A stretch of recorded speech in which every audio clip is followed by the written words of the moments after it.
Welcome and good evening. As the day's light fades and the stars begin their silent ancient procession across the sky, let us embark on a journey. A journey not through space, but through time. Tonight, we will travel far back to a land of golden sands, monumental stones, and a river that breathes life into the desert. We will drift gently into the heart of ancient Egypt, a civilization that rose from the banks of the Nile and left an indelible mark upon the human story.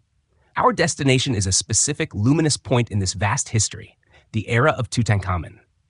Yet to understand the boy king, we must first understand the world that forged him. We will explore the sweeping landscape of the 18th dynasty, a time of immense power, wealth, and profound religious upheaval. Imagine the world as it was then. The air is warm and dry, scented with dust and the faint aroma of the Nile's fertile mud. The sun, a deity in its own right, casts long shadows from the colossal pylons of Karnak and Luxor, temples that stand not just as buildings but as prayers in stone. This is a world built on cycles, the predictable, life-giving inundation of the Nile, the daily rising and setting of the sun, and the eternal journey of the pharaoh through this life and into the next. The Egyptians saw their world as a reflection of the cosmos, ordered and balanced by the goddess Ma'at, the embodiment of truth and cosmic order. Every aspect of their existence, from the construction of a simple home to the burial of a king, was an act of alignment with this divine harmony. We will begin our narrative long before Tutankhamun's birth, tracing the roots of the New Kingdom, the period of Egypt's greatest imperial might. We will see how pharaohs like Thutmose III and Amenhotep III expanded their empire from Nubia in the south to the lands of the Levant in the north, creating a truly global superpower of the ancient world. Trade caravans would wind their way through the desert, laden with gold from the southern mines, lapis lazuli from Afghanistan, and exotic spices from distant lands.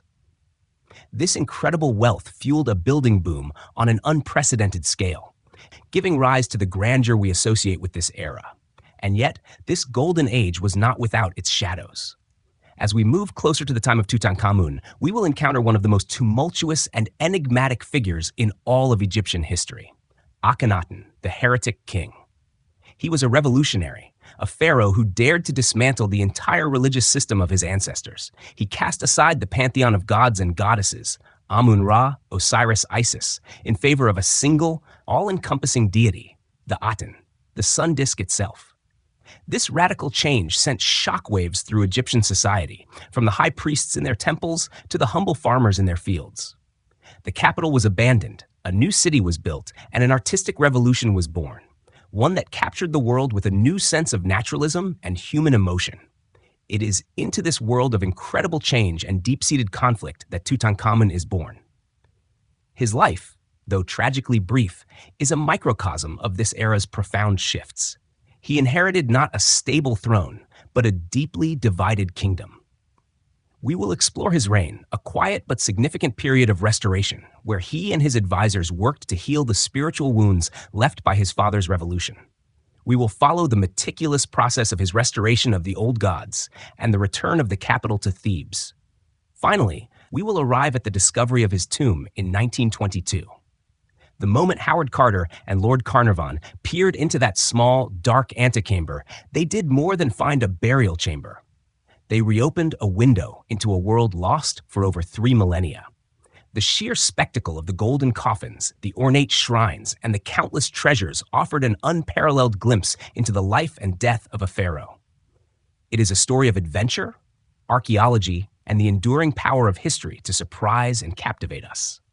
So, as the night deepens and the world outside grows quiet, let us relax, let go, and allow our minds to be carried back. Let us be guided by the soft flow of the Nile, past the temples and tombs, and into the heart of King Tut's Egypt. Close your eyes, breathe deeply, and allow the gentle narrative to begin. The sands of time are ready to turn. The sun, a blazing orb in the deep blue sky, beats down upon the endless desert. But here, along the banks of the mighty Nile, a different rhythm of life pulses. This is the new kingdom of Egypt, a time of unprecedented power and prosperity. Beginning around 1550 BCE, we find ourselves at the very dawn of this golden age, a period following a long dark time known as the Second Intermediate Period. For more than a century, Egypt was fragmented, ruled in part by foreign invaders from the north known as the Hyksos. Their presence had been a wound upon the land, a challenge to the very soul of the Egyptian people. But from the south, from the city of Thebes, a dynasty of fierce and determined rulers emerged. The hero of this story is Ahmose I. With strategic brilliance and military might, he drove the Hyksos out of the Nile Delta, reuniting the two lands of Upper and Lower Egypt once again. His victory was more than a military triumph, it was a spiritual restoration. Egypt was whole again, and with this unity came a new sense of purpose and confidence. The pharaohs of the 18th dynasty, Ahmose's descendants, learned a powerful lesson from their past. Never again would they allow their borders to be breached so easily. The best defense, they decided, was a strong offense. And so the new kingdom began not with a slow rebuilding, but with a rapid, almost breathless expansion. Pharaohs like Thutmose I and Thutmose III transformed Egypt from a regional power into a true imperial force. Thutmose I, a visionary general, led his armies deep into Nubia in the south, a land rich in gold, and pushed north into the lands of the Levant, reaching as far as the Euphrates River in modern-day Syria. Imagine the sight. Egyptian soldiers, their bronze armor gleaming under the foreign sun, standing on the banks of a river they had only heard about in stories. This was a testament to Egypt's new reach. But it was Thutmose III, known to many as the Napoleon of Egypt, who truly cemented this empire. Over a period of 20 years, he led an astonishing 17 military campaigns. His strategy was meticulous, his victories absolute. At the Battle of Megiddo, he surprised his enemies with a daring march through a narrow mountain pass, securing a decisive victory and the submission of numerous city-states. Under his rule, Egypt's borders extended farther than ever before, from the fourth cataract of the Nile deep in Nubia to the fertile plains of the Levant. With conquest came unimaginable wealth. Gold, silver, copper, and precious goods poured into Egypt from the newly established tributary states. The city of Thebes, in particular, became the center of this new universe. Its temples, once humble stone structures, were expanded into colossal complexes of unparalleled grandeur. The great temple of Amun-Ra at Karnak became a testament to this wealth and power. Imagine its sheer scale, massive stone pylons, obelisks carved from single pieces of granite that reached for the sky, and vast hypostyle halls with hundreds of columns, their capitals shaped like lotus and papyrus plants. This was not just a place of worship, it was a visible statement of the pharaoh's power and his divine connection to the gods. Life for the average person, too, was shaped by this new reality. While the wealth flowed to the top, it also created an incredible demand for skilled laborers, artisans, and scribes. The craftsmen who worked on the royal tombs in the Valley of the Kings, for instance, were provided for by the state, living in a purpose-built village known as Deir el-Medina. They were the elite of the working class, their skills passed down from father to son, their lives dedicated to ensuring the pharaoh's eternal journey was a success. As we drift deeper into this time, we sense the absolute certainty that defined the Egyptian worldview. The pharaoh was not just a ruler, he was the living embodiment of Horus, a link between the human world and the divine. His continued success was a sign that Ma'at, the cosmic order, was being upheld. From the grandest temple ceremony to the smallest farming task, everything was part of a sacred cycle. The Nile's yearly flood brought the fertile silt. The sun's journey across the sky marked the passage of time, and the pharaoh's unwavering rule guaranteed stability.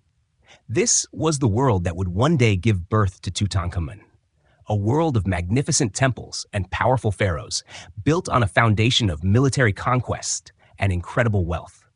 A world where tradition, order, and the worship of a vast pantheon of gods and goddesses were the unbreakable pillars of society. It was a seemingly unshakable foundation, yet it was about to be challenged in a way no one could have ever foreseen.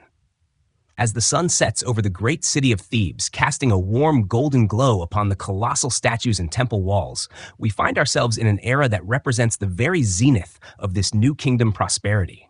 This is the reign of Amenhotep III, a pharaoh who ruled for nearly 4 decades and presided over a time of peace, diplomacy, and artistic brilliance. While his ancestors had been conquerors, Amenhotep III was a builder and a diplomat, ruling a vast empire that was already firmly established. He was known as the Dazzling Aten, a title that hints at the profound spiritual and political changes that were to come. Imagine the palace at Malkata on the west bank of the Nile. It was not a fortress, but a sprawling complex of reception halls, gardens, artificial lakes, and private apartments. The walls were decorated with vibrant frescoes of birds, fish, and plants, creating an idyllic, natural world indoors. This was a king who preferred to manage his empire not from the battlefield, but from the comfort of his palace, exchanging lavish gifts and diplomatic letters with the great kings of Babylon, Assyria, and the Hittites. These letters, known as the Amarna letters, provide a fascinating glimpse into the interconnected, cosmopolitan world of the Late Bronze Age. They are a testament to the diplomatic reach of Egypt, a superpower at the center of a complex web of alliances and rivalries. This period was also one of unparalleled wealth.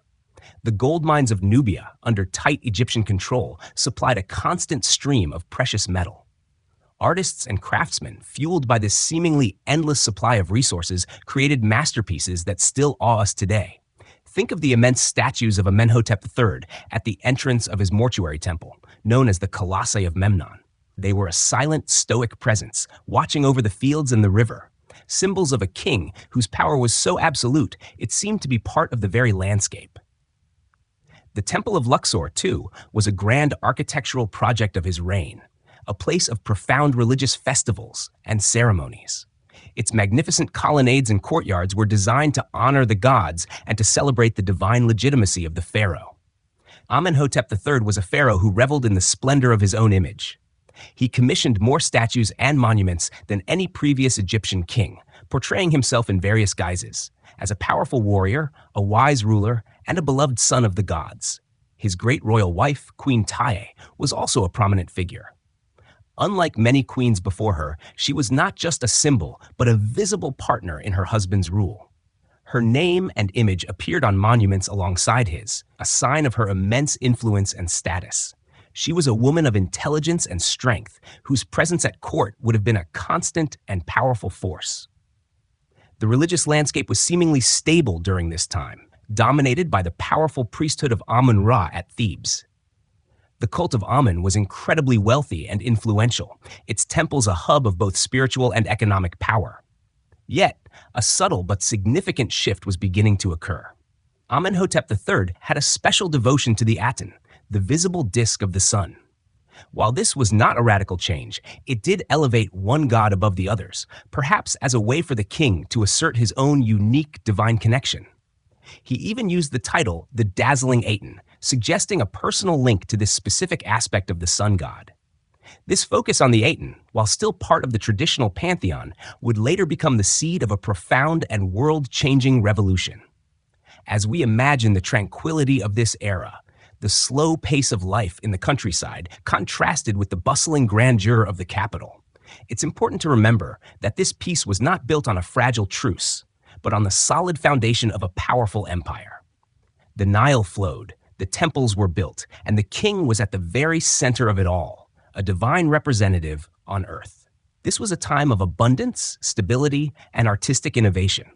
It was a world that seemed unshakable, a perfect legacy for the king's successor to inherit.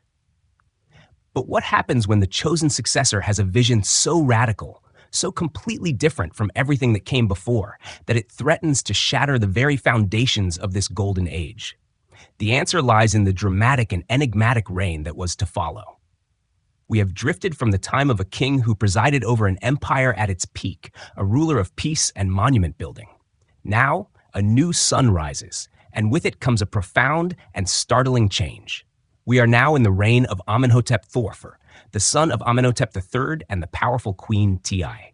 This pharaoh, however, would not follow in the footsteps of his father. He would do something unprecedented. He would dismantle the very foundations of Egyptian religion, and in doing so, he would cast a long, tumultuous shadow that would define his era. Early in his reign, Amenhotep IV began to assert the supremacy of a single deity, the Aten, the visible disk of the sun. While his father had shown a special reverence for the Aten, Amenhotep IV took this devotion to an entirely new level. He was not just elevating one god, he was actively rejecting the entire millennia-old pantheon of Egyptian gods and goddesses. The powerful state god Amun-Ra, whose priesthood had grown so wealthy and influential that they rivaled the pharaoh himself, was a particular target. The names and images of Amun-Ra were systematically chiseled from temple walls and monuments across the land.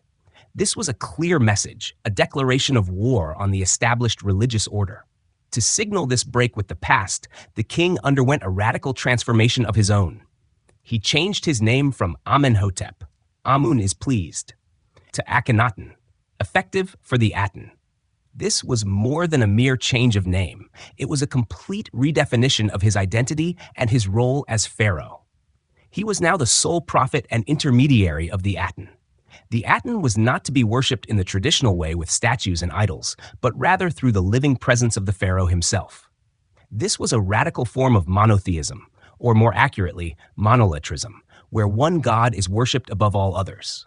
This religious revolution had a profound impact on all of Egyptian society. The priests of Amun-Ra, who had held immense power, were now stripped of their influence and their lands. The people who had for generations prayed to a diverse pantheon of gods for everything from a good harvest to a safe childbirth were now told to pray only to the sun disk, a seemingly remote and abstract deity. This was a direct assault on their daily spiritual lives. The new religion, with its emphasis on a direct and personal relationship between the pharaoh and the Aten, left the common people with a sense of unease and disconnect. The old rituals, festivals, and traditions that had governed their lives for centuries were now forbidden. Akhenaten's vision was not just a religious one, it was a cultural and political one as well. He felt that the old capital of Thebes, with its deep connections to the cult of Amun, was tainted. He made the extraordinary decision to abandon it entirely and build a new capital from scratch in a remote and untouched desert location. This new city, which he named Akhenaten, Horizon of the Aten, was to be the center of the new faith. It was a blank slate, a place where he could build his new world, free from the constraints and traditions of the past. The move was a powerful statement, but it also had a destabilizing effect. The administrative and economic heart of the empire was suddenly uprooted. While Akhenaten was consumed with his religious and artistic revolution, the empire his father had built so carefully began to suffer. Diplomatic correspondence from the Amarna letters shows increasingly desperate pleas from vassal states in the Levant, begging for military aid against invaders. But these pleas often went unanswered. Akhenaten's focus was inward, on his spiritual mission, and the outer reaches of his empire began to unravel. This was the world that Tutankhamun would one day inherit. A world not of stable grandeur, but of profound schism. A world where the old gods were reviled, the traditional capital abandoned, and the empire itself was beginning to fray at the edges. Akhenaten's revolution was a powerful, single-minded vision, but it was also a perilous one, leaving his kingdom vulnerable and deeply divided. The seeds of chaos were being sown, and it would be up to a young, inexperienced king to try and reverse the tide. As we drift away from the old capital of Thebes and its ancient traditions, we are drawn into the shimmering desert landscape, to a place where Akhenaten's radical vision took physical form. We arrive at Akhenaten, the horizon of the Aten, a city built from scratch in the middle of a barren desert plain. This was not a slow-growing metropolis. It was a testament to the pharaoh's absolute power, a city built with an urgency that reflected his zeal. The workers, housed in their own purpose-built villages, labored tirelessly to create the new divine city. Imagine the city as it was then. The main thoroughfare, the Royal Road, was a grand processional way that ran from the northern palace complex to the central city. Along this road, the king and his family would process in their chariots, visible to the people, reinforcing the new theology that the king was the sole link to the divine. The city was not built to the rigid, geometric plans of earlier Egyptian cities. Its layout was more organic, reflecting a new, more naturalistic worldview. Great open-air temples to the Aten dominated the landscape, filled not with dark, secret inner sanctuaries, but with bright courtyards open to the sun's rays. This was a place where the sun was not a god to be appeased in a hidden chamber, but a living, vibrant force that shone down upon all. This new vision also gave rise to a revolutionary artistic style. In the era of the great New Kingdom pharaohs, Egyptian art was highly stylized and formal. Kings were depicted with perfect, idealized bodies, timeless and unchanging. The art of Amarna, however, was startlingly different. Akhenaten was depicted with a distinctive elongated face, a narrow torso, and wider hips, a style that was once thought to be a depiction of a medical condition, but is now more widely considered a deliberate artistic choice to represent his unique divinity. This new style was not afraid of vulnerability. It captured moments of intimate family life. Akhenaten and his wife, Nefertiti, shown playing with their daughters. This was a radical break from a tradition that had lasted for millennia. And what of the famed Nefertiti? Her name, which means the beautiful one has come, was perfectly fitting. Her bust, one of the most famous pieces of ancient art in the world, captures a woman of serene beauty and power. She was not just a queen, but a partner in her husband's religious revolution. She often appears on monuments alongside Akhenaten, worshipping the Aten. Her royal status was unprecedented for a queen. She even took on a kingly role in some rituals, holding a flail and scepter, symbols of pharaonic power. Her influence was immense, and her role was crucial to the new faith. But this period was not one of unblemished harmony.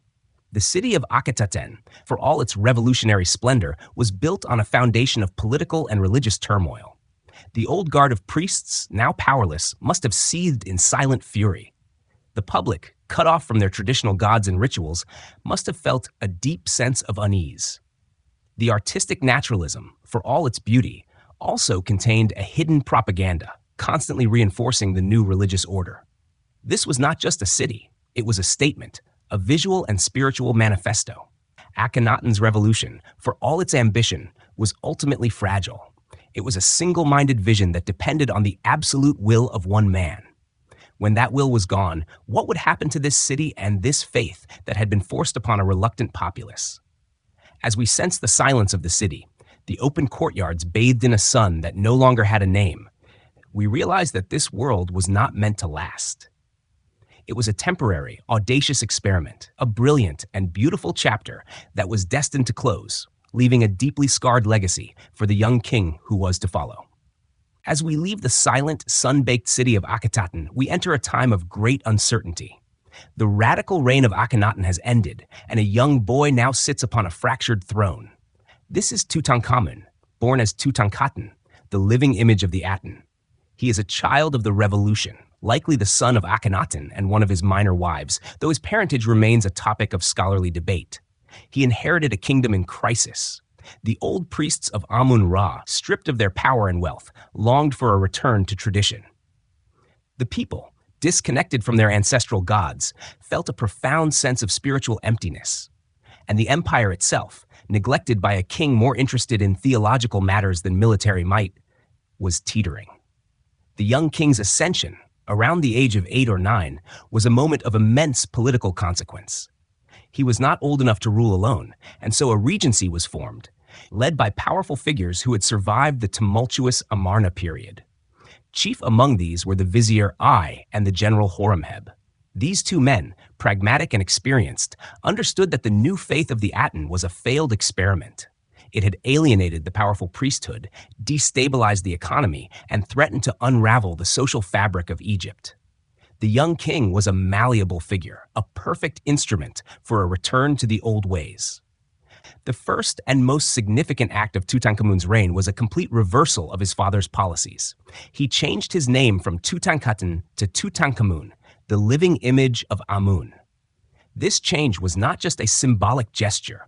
It was a clear and public declaration that the state religion was being restored.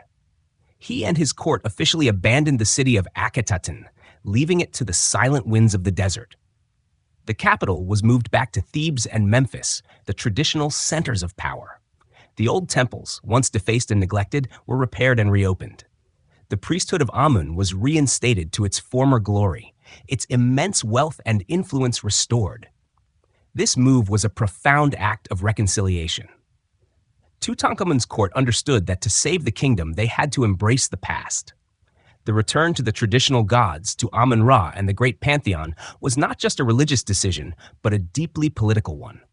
It was a way of healing the deep wounds of the Amarna period, of reuniting a divided land. The people, who had been forced to turn away from the gods of their ancestors, could now return to the comforting rhythms of ancient rituals and beliefs. However, this restoration was a delicate process. The Amarna period had been a trauma for the kingdom, and the new reign needed to navigate the legacy of the old one carefully. The names of Akhenaten and his immediate successors were to be erased from the historical record. Their monuments were dismantled, their city abandoned, and their memory was to be blotted out. This act of damnatio memoria, or condemnation of memory, was a powerful way of erasing the heresy and ensuring that the old order was truly restored. Tutankhamun's role in this process was likely guided by his advisors, but he was a key figurehead. A young king, he was the living symbol of the restoration. He would have presided over the great festivals, making offerings to the gods of old, a constant reassurance to the people that order, or ma'at, had been returned to the land. His reign, though brief, was the critical bridge between the radical Amarna period and the stable rule that would follow. It was a time of immense challenge and of careful strategic retreat from a failed revolution. The boy king was tasked with healing a kingdom, and though he would not live to see the full fruits of his labor, his work would ensure that the traditions of ancient Egypt would endure for centuries to come. Having established the immense challenge that fell upon the young Tutankhamun, we now turn our attention to the meticulous process of his restoration of the ancient ways. This was a period not of grand conquests or radical artistic change, but of quiet, determined healing. The pharaoh and his advisors, particularly the powerful Vizier A, understood that the wounds inflicted by the Amarna period were deep and required careful, deliberate mending. The most significant action was the restoration of Ma'at, the cosmic order. In the Egyptian worldview, the pharaoh's primary duty was to maintain this divine balance. Akhenaten's revolution had, in the eyes of the people, shattered this order. The traditional gods, neglected and their temples shuttered, were a source of great anxiety. Tutankhamun's court set out to systematically reverse this damage. The famous restoration stela, discovered at Karnak, provides a powerful and rare glimpse into this process.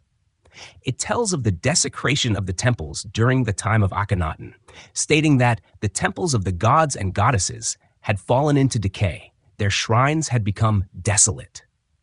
It then proudly proclaims Tutankhamun's work in rebuilding these sanctuaries, endowing them with new cult statues, and restoring the traditional daily offerings. Imagine the priests, who had been forced into obscurity, now returning to their roles with a renewed sense of purpose. The great temple of Amun-Ra at Karnak, once a symbol of the old discredited faith, was now reborn as the spiritual heart of the kingdom. New ceremonies and festivals were reintroduced, designed to celebrate the return of the gods and the return of stability. The Opet Festival, a magnificent procession where the sacred barks of Amun, Mut, and Khonsu were carried from Karnak to Luxor, was revived with great pomp and ceremony. This was a public display of faith, a joyous occasion that allowed the people to reconnect with the traditions of their ancestors. Tutankhamun also undertook an extensive building program, a stark contrast to his father's destructive focus on the old temples.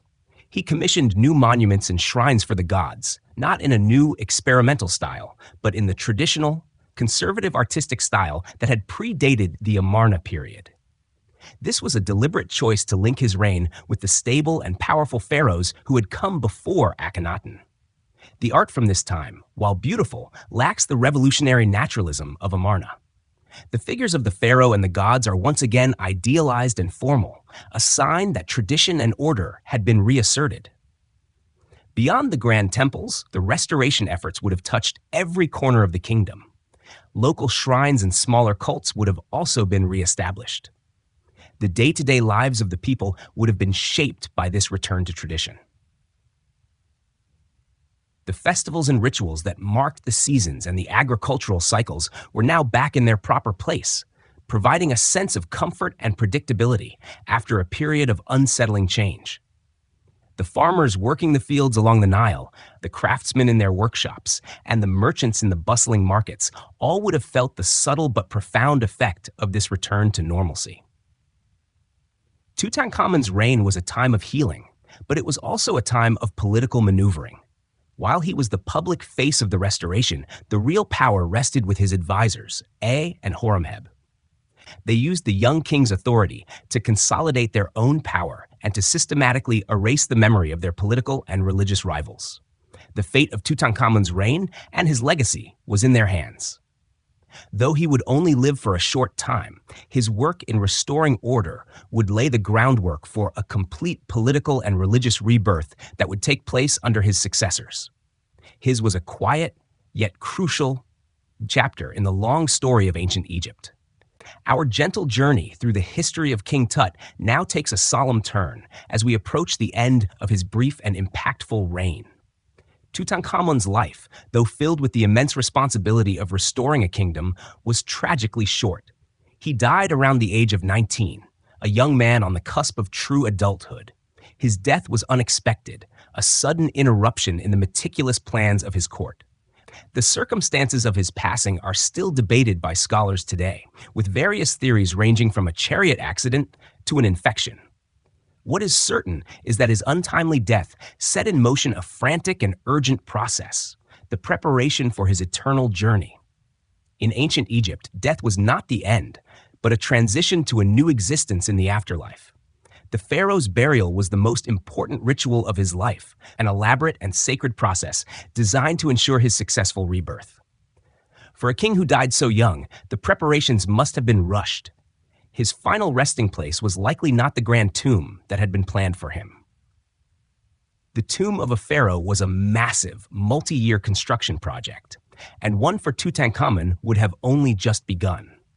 It is widely believed that he was interred in a smaller, non-royal tomb, originally intended for a high-ranking official, perhaps even his vizier, A. This explains the compact size of his tomb compared to those of other pharaohs. The process of burial was a carefully orchestrated ritual, beginning with the mummification of the body. Imagine the royal embalmers, a highly skilled class of priests, carrying out their sacred duties. The internal organs were removed and preserved in what would become the famous canopic jars, each protected by a lid shaped like one of the four sons of Horus. The heart, believed to be the seat of intelligence and emotion, was left in the body to be weighed against the feather of Ma'at in the afterlife. The body was then dehydrated using a mineral salt called natron and wrapped in hundreds of yards of fine linen bandages. Amulets and protective charms were placed between the layers of linen, designed to ward off evil and guide the king on his journey. The objects placed inside the tomb were more than just possessions. They were tools for the afterlife. The tomb was a miniature universe, a place where the king could continue his existence in eternity. There were ritual beds for rest, chairs for comfort, and elaborate shrines to protect his remains. There were chariots, bows, and arrows for hunting, and even simple game boards to pass the time. And then there were the great golden treasures, the symbols of his kingship and divinity. The famous death mask, a masterpiece of gold and lapis lazuli, was placed over the king's head, a final and enduring image of his royal identity. The nesting coffins, 3 in total, each more beautiful than the last, were a protective shell for his journey. The outermost coffin was made of gilded wood, the next of gilded wood inlaid with colored glass, and the innermost was a solid gold masterpiece, a stunning testament to the wealth of the new kingdom. Finally, the king's body was laid to rest within a series of nested sarcophagi and shrines. The outermost shrine, made of gilded wood, was so large it filled the burial chamber almost to the ceiling. Each shrine was placed inside the next, a Russian doll of protection for the king's final resting place. The burial chamber was sealed, and the tomb itself was filled with a staggering number of objects, over 5,000 items in total, each meticulously placed. The entrance was bricked up and plastered over, leaving a single, powerful image, the seal of the necropolis, an image of Anubis and 9 bound captives, a final guardian against intruders. The death of Tutankhamun was a pivotal moment. His burial, while a moment of profound sadness, was also a powerful act of faith, a final tribute to a young king who had restored the gods to their rightful place. The tomb was now sealed, silent and dark, ready for a slumber that would last for over 3 millennia, waiting for a day when it would once again reveal its secrets to the world. The tomb of Tutankhamun is now sealed, silent, and forgotten by the world outside. We enter a long and mysterious period known as the Great Wait, a span of over 3,000 years. For the first few decades after its sealing, the tomb was likely a known secret to the high priests and officials of the 18th dynasty. However, as the reigns passed and new dynasties came to power, the memory of the young king and his small tomb in the Valley of the Kings faded. This obscurity, paradoxically, would become its greatest protection. While other pharaohs' tombs were grand and visible, Tutankhamun's was not. It was a modest, discreet burial tucked away in a small recess. This lack of visible grandeur, combined with later tomb construction and the accumulation of flood debris, helped it escape the fate of nearly every other royal burial. The Valley of the Kings was a tempting target for tomb robbers for centuries. These ancient plunderers, often working in organized gangs, had a deep understanding of the tomb's layouts and the treasures they contained. Many of the great pharaohs' tombs, like that of Ramesses II, were broken into and their contents stolen or destroyed.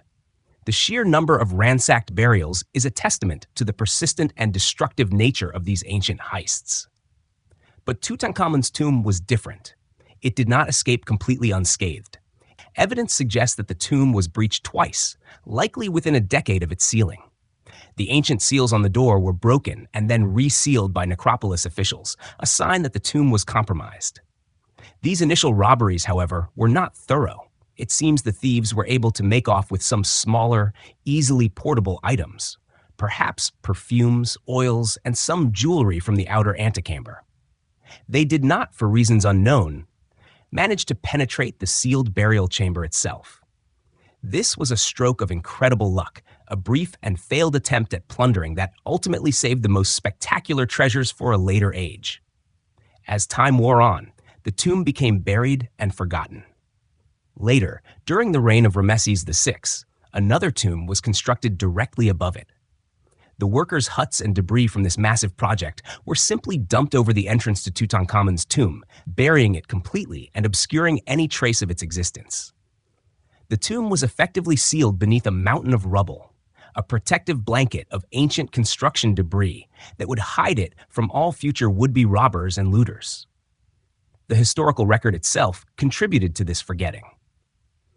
The reign of Tutankhamun was officially erased from the pharaonic king lists by his successors.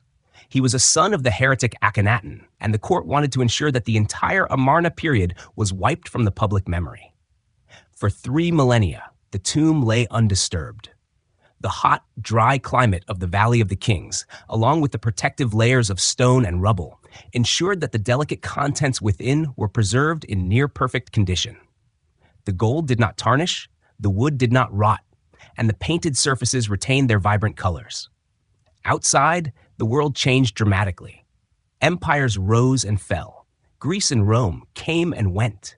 Christianity and Islam swept across the land. The very language of the ancient Egyptians, hieroglyphs, became a dead language, a mystery for scholars to rediscover and decipher. And yet, in the early 20th century, a new quest began. Archaeologists and adventurers fascinated by the history of Egypt began to systematically explore the Valley of the Kings. One of these men was Howard Carter, a dedicated and meticulous British archaeologist. With the financial backing of the wealthy Lord Carnarvon, he began a years-long search for a missing king. He had a theory that a tomb had been missed, a small pharaoh whose memory had been erased. For years, he searched the same patch of ground, year after year, with nothing to show for it.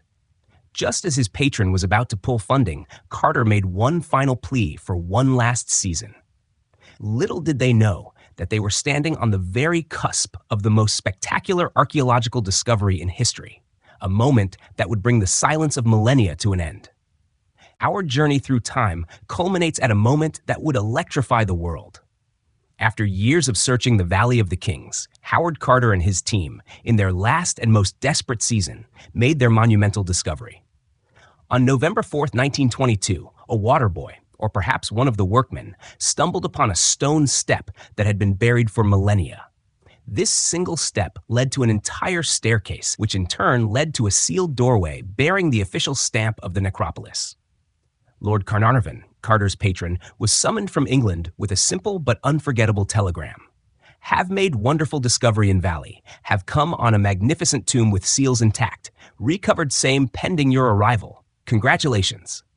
On November 26, 1922, the moment of truth arrived. Carter, Carnarvon, and Carnarvon's daughter, Lady Evelyn Herbert, stood before the second sealed doorway.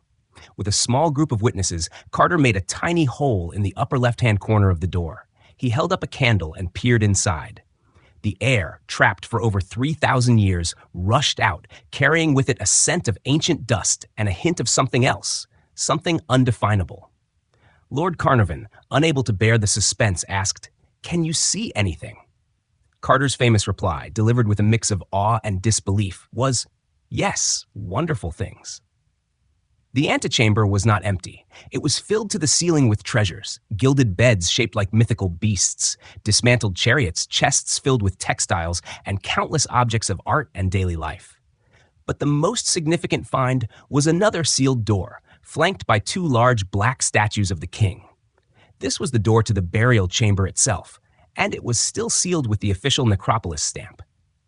The sheer abundance and beauty of the objects were staggering, offering a glimpse into a world that had been imagined but never seen. It would take Carter and his team nearly a decade to clear the tomb, meticulously documenting every single artifact. The process was slow and painstaking. The treasures of Tutankhamun, as they would come to be known, were not just a collection of valuable items. They were a complete time capsule. The tomb contained over 5,000 objects, from the simple and personal to the magnificent and sacred. There were elaborate shrines, chests of clothing, bows and arrows, and even a child's chair. Each item told a story, painting a vivid picture of the king's life and the beliefs of his time. The most iconic discovery was, without a doubt, the burial chamber itself. When Carter finally breached the innermost sanctum, he discovered a gilded shrine that was so large it filled the room. Within this shrine were 4 nesting shrines, like a series of Russian dolls, each protecting the one inside. Inside the final shrine was a quartzite sarcophagus, and inside that, 3 nesting coffins. The outermost coffin was of gilded wood, the second was a beautiful inlaid coffin, and the final, innermost coffin was made of 243 pounds of solid gold, a stunning testament to the pharaoh's wealth and status. And within this golden vessel lay the mummy of Tutankhamun himself, his face covered by the most famous artifact of all, the death mask. This mask, a masterpiece of gold inlaid with lapis lazuli and other semi-precious stones, remains a symbol of ancient Egypt's artistic genius. The discovery of the tomb's treasures, preserved almost perfectly, had a profound impact on the world. It ignited a global fascination with ancient Egypt that has never waned. The art, the history, the incredible story of a boy king who was forgotten by his own people only to be revealed thousands of years later. It all captivated the public imagination. Tutankhamun, who had been a footnote in history, suddenly became the most famous pharaoh of all time. The legacy of the tomb is immense. It provided an unparalleled insight into the rituals, beliefs, and artistic sophistication of the 18th dynasty. It taught us about the funerary practices of the time, the role of a pharaoh, and the wealth of the new kingdom. The story of Tutankhamun is a story of a turbulent era, of a failed revolution and a quiet restoration, and of a king who, though his reign was short, came to represent the enduring power and mystery of ancient Egypt. And so, as the night deepens, we leave the young king to his eternal rest, his wonderful things now revealed to the world, a timeless legacy that continues to inspire awe and wonder.